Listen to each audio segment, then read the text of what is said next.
Thank you, Joe. Good afternoon, everybody.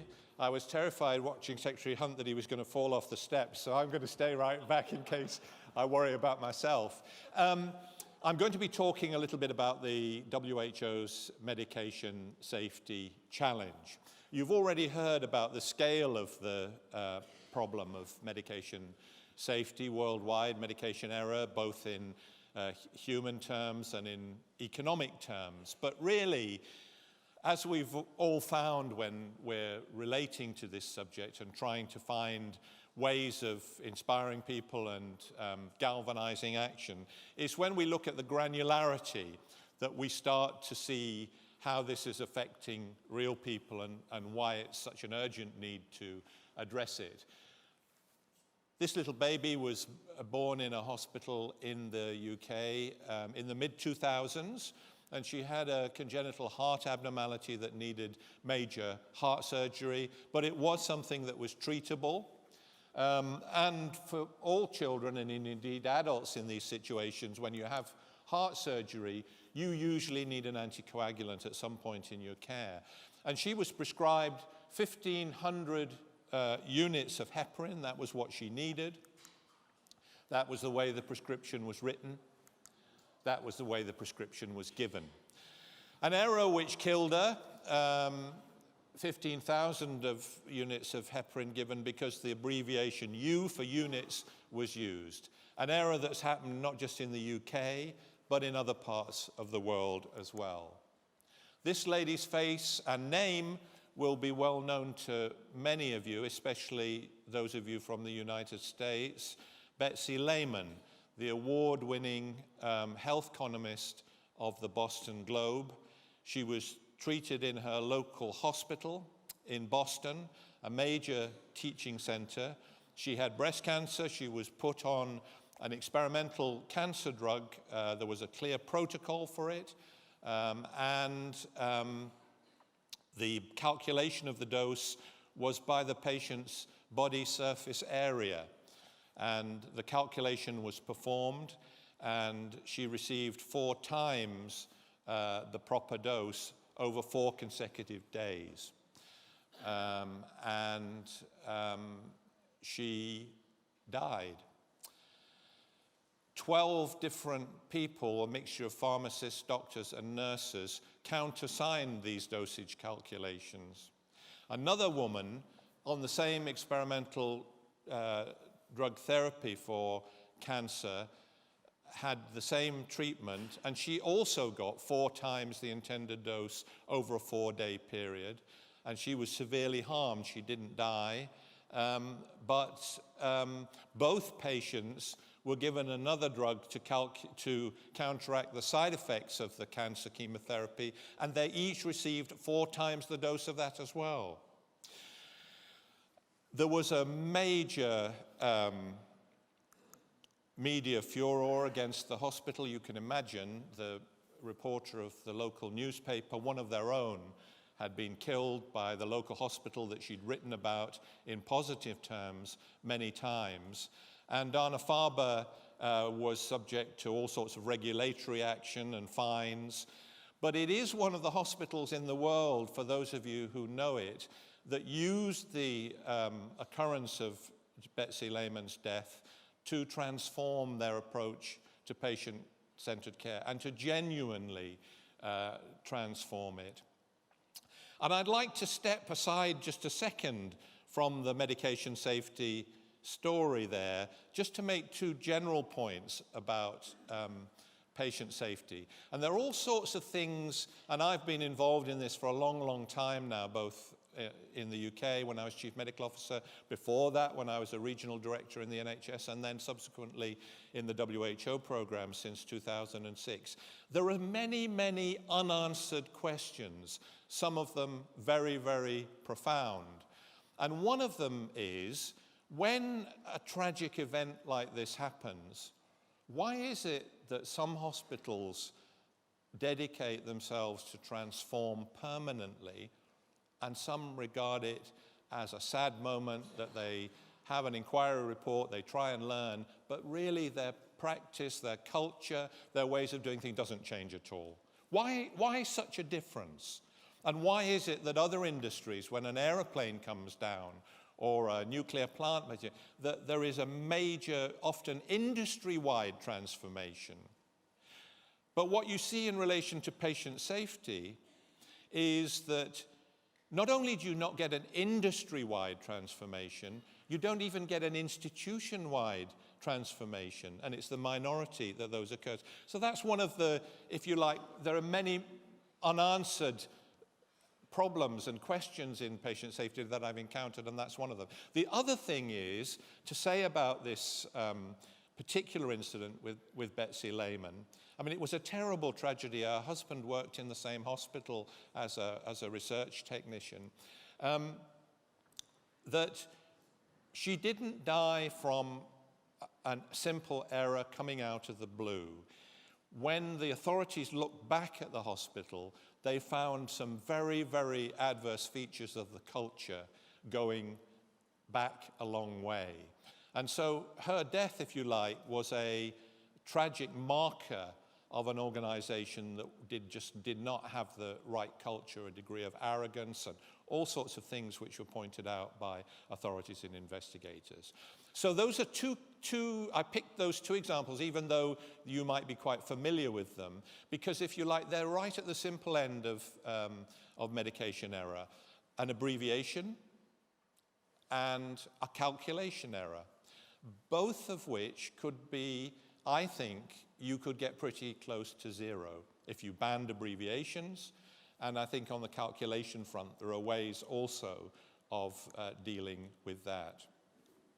When I was helping with the design of the WHO's Medication Safety Challenge, I read back on the literature, and I came to an article by, I'll come to who it was by in a minute, but that nobody had ever referred to before in the medication safety or medication error literature.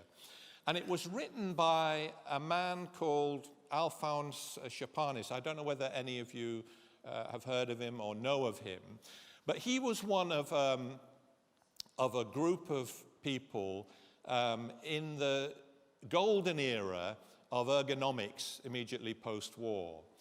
We now tend to use the term human factors rather than ergonomics. But there was a group of people, non-medical people, often engineering scientists, who really unpacked and understood safety, almost exclusively working in industries outside healthcare. And when you read their stuff, it's unbelievably turgid and difficult to follow, very, very, very technical. I don't think many of them were inspiring speakers, but their names should be up in lights, because in fact, in the sky, they transformed airline safety with this science of ergonomics. But Chapanis was one of them, and he took a sidestep only once early on in his career, and he did a study of medication error in a large American hospital. And he, as all good patient safety or safety researchers, he wasn't a patient safety researcher, he distilled all the individual errors into a number of key themes. And you can see them there. There are 7 of them.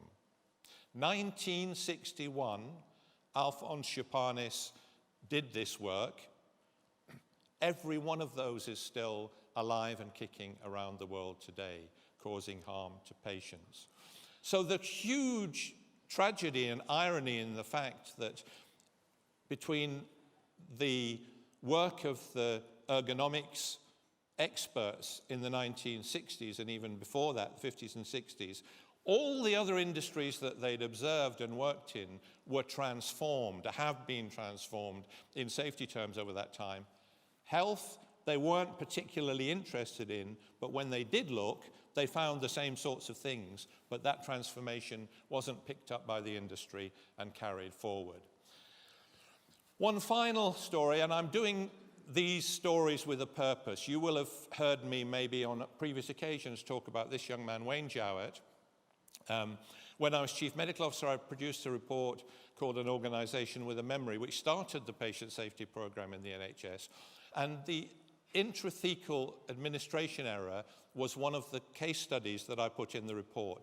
For the non-medical people, young people receiving treatment, usually for leukemia, as part of their therapy, get 2 injections, one into a vein intravenously and one into the spine intrathecally. And Wayne, like a lot of the people around the world who've been subjected to this treatment, ended up, I met his parents 5 years later, and they were deeply traumatized by everything that had happened. No one had spoken to them. When the accident happened and they went to the clinical area, they were told 3 different things. He'll survive and be disabled, he'll be dead within 12 hours. Those were the 3 things by different clinical teams that they were told. And they were so bitter and angry that nobody had spoken to them, and the trauma they experienced was terrible. Anyway, Wayne went into hospital out of turn, out of sequence, because he was a typical rebellious teenager and he hadn't gone for his therapy. And the hospital moved to try and fit him in, and the process of fitting him in went terribly wrong. And he received these 2 injections. Look at them, they're in similar syringes. The one containing vincristine, which is meant to go in a vein, has a warning, not for intrathecal use. But the 2 young doctors who were stepping in trying to help injected him in the wrong way, and he was paralyzed and died. And his mother told me that when she went to see him in the intensive care unit, he asked her, "Mum, am I going to die?" And she told me that she had to tell her own son that he was going to die, and it was the most terrible moment she could ever have imagined in her life. So one of the things we did, and I used to hate people that play videos in presentations. I didn't ever think I'd be one of them, but I've got a very short snippet from an educational video, and I'm showing you because it's been so powerful in educational terms around the world. And it's the story not of Wayne exactly, but of the many cases like his, where something goes wrong, where good people are trying to do the right thing, and inadvertently they do the wrong thing. Is that okay? Okay, fine.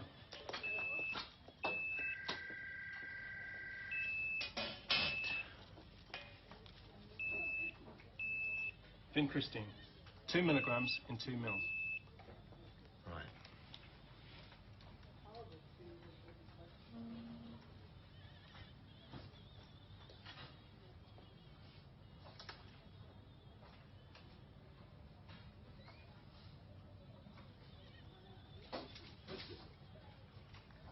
Okay, that's it.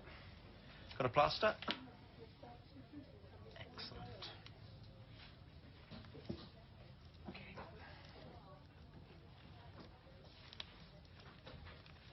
Brilliant. Sorry to hold you up.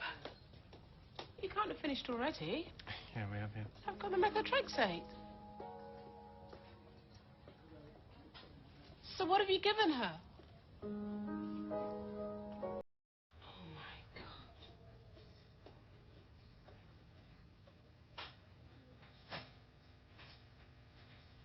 Can someone call Dr. Monroe, please?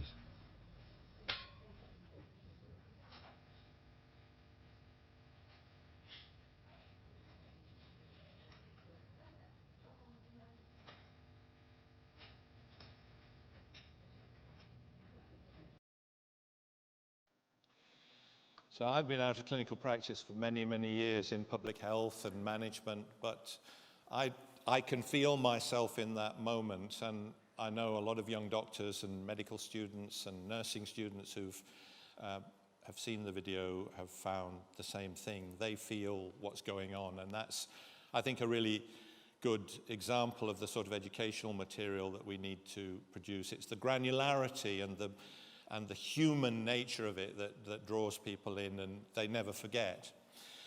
So my mother was a great Agatha Christie fan, and she always saying to me, "Liam, you ought to read this," and I was always too busy. She's long passed away now, but she'd often say to me, "But you've got to read this one, Liam, because it's got a twist in the tail." You remember that expression for the little bit on the plot that adds in? Well, the vincristine story has a twist in the tail. Just to recap, it's a rare catastrophic event. It's a very good one to study because it is a classic accident with multiple factors interacting. There were something like 70 cases worldwide when we first started to study it. And since new guidance was put out, new measures to try and resolve it, there were other cases in Southern California, in Hong Kong, and in South Korea, and probably elsewhere, but those were the ones that were reported. So there was no international learning at all from this sort of effort that was put into it. But the twist in the tail is this. Suddenly, I woke up one morning when I was Chief Medical Officer, and somebody rang me from the Department of Health and said, there have been 100 cases of vincristine paralysis. And I couldn't believe it. I thought, my job's on the line here. We said we'd eliminate it, and suddenly 100 cases, where are they? And he said, in China. And what had happened after a long investigation is that a drug manufacturing plant that was manufacturing two drugs, vincristine, and the one that's genuinely intended for intrathecal use safely, the traces of the vincristine had contaminated the other drug. So that when it was legitimately used for intrathecal use, it paralyzed patients, and most of them died, right across China. Now, who would have thought it? We'd studied and studied and studied how this vincristine error could occur, but we never thought of going upstream to that extent. So the general point there, I think, the general patient safety point is we have to scope all the possible elements of a chain of harm in order to be sure. And just for good measure, and this is particularly shocking, this was Agatha Christie with two twists in the tail. So here's another one. This was a publication in a medical journal about a rare complication of multiple myeloma, where the authors recommended the use of intrathecal vincristine for treating this condition. Can you imagine it? Recommended its use. It was an online journal, so it was quickly redacted when the experts got on to the editor, but how many people had read it? Fortunately, it's a rare condition, but a total unawareness of this problem. So that's the story of vincristine, and many, many, many lessons there to be unpacked. But basically a story of slow learning. And what we did in the UK is we pursued the creation, because we immediately, Wayne Jowett died, I got a torrent of letters from doctors saying to me, you idiot, all you have to do is to commission a device that you can't connect to that sort of syringe. But then we looked into it, and it affected the whole of the Lure and non-Lure connection system. Plus, the devices industry weren't interested because they didn't think it was a big enough market. So it took 10 years until we eventually managed to get, a shamefully long time, a device which was a fail-safe. So all of these influences on medication safety, you've heard about them: look-alike, sound-alike medicines, handwriting, violation of procedures, ignorance, what I've talked about today, numeracy. All of these things and many more contribute to why things go wrong in medication safety. In 2006, the WHO's program was founded. I was the first chair of the World Alliance for Patient Safety. And early on, as part of a range of programs, we decided to have the first global patient safety challenge. We wanted something that united the world, and we thought nothing would unite it more than healthcare infection. So we set up the first challenge, Clean Care is Safer Care. The flagship element of that was the hand hygiene program. Until then, alcohol robs were hardly ever used in hospitals around the world. And then secondly, with the help of Dr. Atul Gandhi, we introduced the the safe surgery checklist. The first challenge we did by getting ministers around the world to sign a pledge to commit to a program of action on reducing healthcare infection.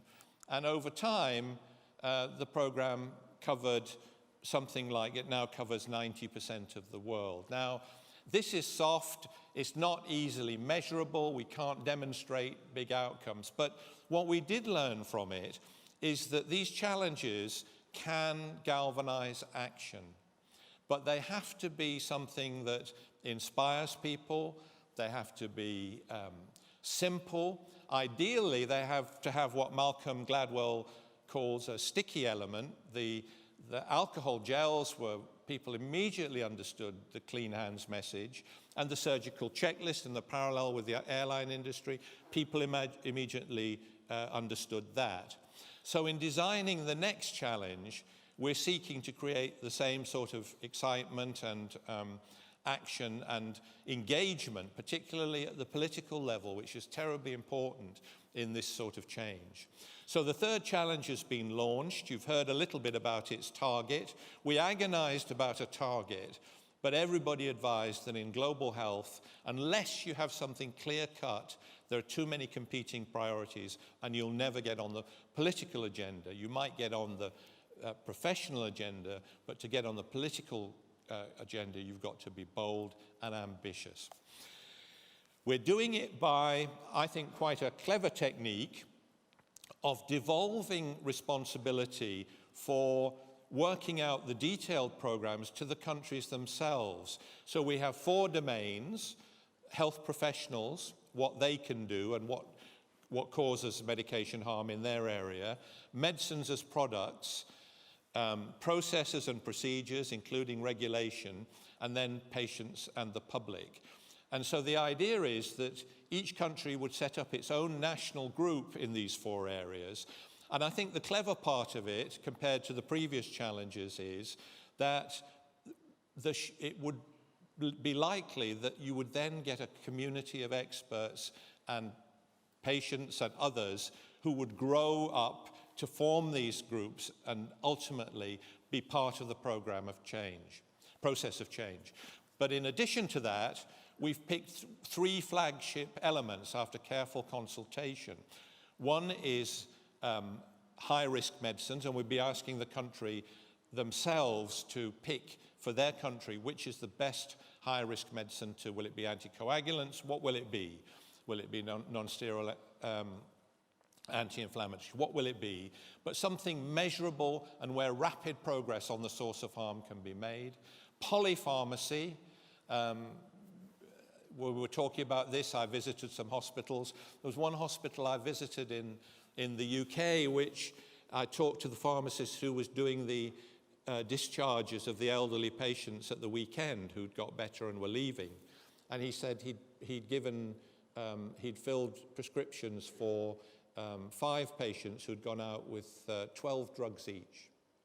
And this is not uncommon when I talk to colleagues around the country. So polypharmacy, and then the other one, the transitions of care, the errors that occur when people move from primary to secondary, from hospital to hospital, from nursing home to hospital. So the Medication Safety Challenge is up and running. Secretary Hunt is one of the first health ministers to sign up, and we're delighted about that the UK is showing a lead.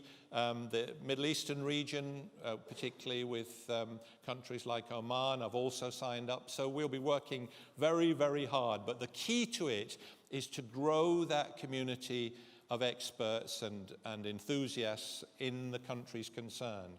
Because with the other challenges, we had infectious control experts, we had surgeons, so the infrastructure was there, but here we need to bring people together, and it's best done at local level where they can determine their own priorities, and then hopefully the thing will be sustained and grow and will become, Joe, a movement just like yours, where you've shown such expertise in how to establish a movement.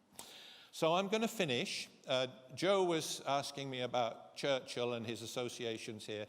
Have you seen the film, the recent film about Churchill? Have any of you seen that? I went to see it. There's one lovely point where he's under the cosh with his political opponents in Parliament, including his own party. And he wins the day with a great speech, as usual. And one of the characters who were plotting against him and have had to throw in the towel said to his colleague, this was in the film, he's mobilized the English language and sent it into battle. And I think, so I was thinking, when I thought about that, we've heard some great inspiring words today. And so I thought, well, how would we mobilize the English language and to tackle this problem? And I remember all the polls about people's favorite song in the UK, it always comes out with Imagine by John Lennon. And I've always thought imagine is one of the most powerful words in the English language.